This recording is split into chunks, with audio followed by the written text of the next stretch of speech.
Eminent thinker and philosopher Kishan Sharma has been a renowned, successful singer, lyricist, music director, stage artist, writer, and columnist.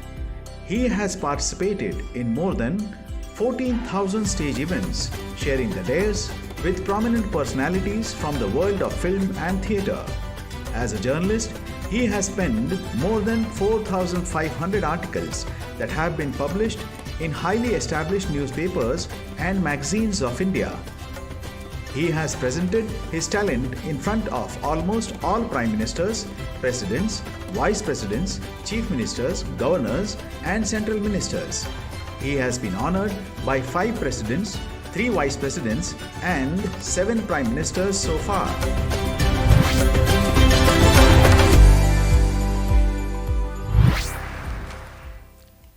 परम आदरणीय मंच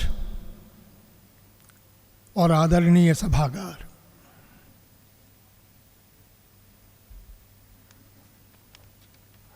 मैं अजीब उलझन में हूं। मंच पर जितने लोग विराजमान हैं उनके नाम के आगे डॉक्टर लगा है। सामने भी अधिकतर ऐसे महानुभाव हैं जो अलग अलग विषयों में डॉक्टरेट कर चुके हैं। गाडगिल साहब तो भाषा और ज्ञान के परम डॉक्टर हैं। मिलिंद पांडे साहब ने दोस्ती निभाते हुए मुझे इस महान व्याख्यान माला में क्यों बुलाया, ये मैं सोच रहा था। लेकिन जब इस व्याख्यान माला के अधिकांश व्याख्यानों को मैंने सुना और कल शाम यहाँ पहुँचते ही दराड़े दंपत्ति का व्याख्यान सुना, आज मिश्रा जी का व्याख्यान सुना और अभी भिसे जी का व्याख्यान सुना, तो मुझे कारण समझ में आ गया। सभी लोग अपने अपने स्थान पर महाविद्वान हैं और वो अपने अनुभव, अपनी विद्वत्ता आपके साथ बांट रहे हैं। लेकिन केवल मीठा ही मीठा खिलाते जाइए तो मीठे का स्वाद, रस, आनंद समाप्त होने लगता है। उसके साथ थोड़ा कुछ कड़वा, खट्टा, तीखा, नमकीन भी आना चाहिए। तो सारे विद्वानों की विद्वत्ता के बीच कहीं तो भी मूर्खता का भी एक परिचय आना चाहिए।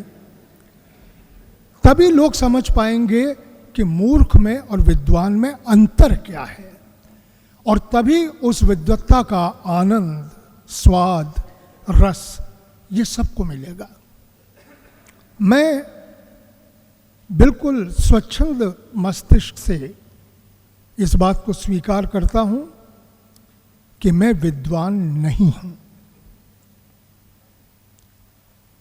कल दराड़े दंपत्ति के व्याख्यान में एक बात कही गई कि हमारे दिमाग में प्रतिदिन 64,000 विचार घूमते रहते हैं। मेरे तो दिमाग ही नहीं है। तो एक ही विचार मेरे सामने खड़ा हुआ कि इन सब विद्वानों के सामने मैं अपनी मूर्खता को दिखाऊं या छुपाऊं। अब जो कुछ प्रस्तुत करूंगा उससे आपको निर्णय लेना है। MIT की एक खासियत है, यहाँ केवल उन्हीं को बुलाया जाता है जो सर्वश्रेष्ठ होते हैं। चाहे वो विद्वान हो या महामूर्ख हो, होना चाहिए सर्वश्रेष्ठ। मैं अपनी श्रेणी में सर्वश्रेष्ठता प्रमाणित करने का प्रयास करूंगा। लेकिन अभी भिसे साहब को सुनते सुनते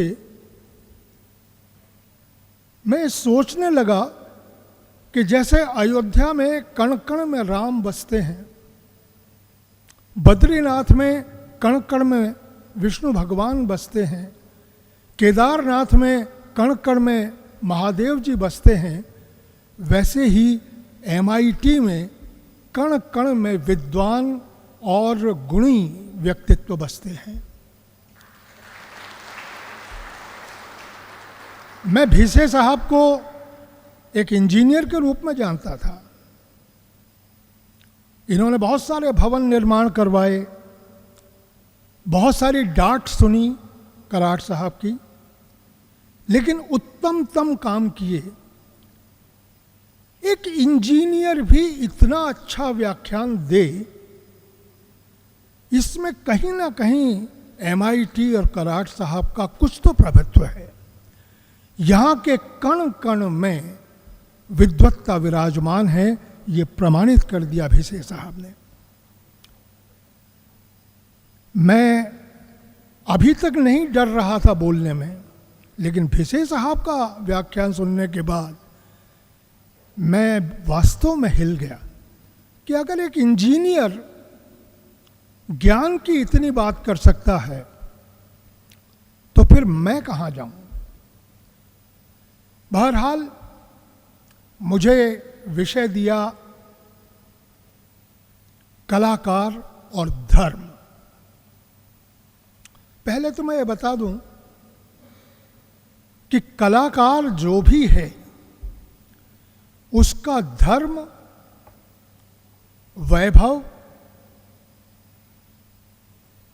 संपन्नता, जाति, क्षेत्र, भाषा, इनसे कोई संबंध नहीं होता। गरीब दुखी प्राणी वही कलाकार, साहित्यकार, पत्रकार बन सकता है। उसके पास कार नहीं होती, इसलिए उसके काम के साथ कार जोड़ दिया जाता है। कलाकार, साहित्यकार, पत्रकार,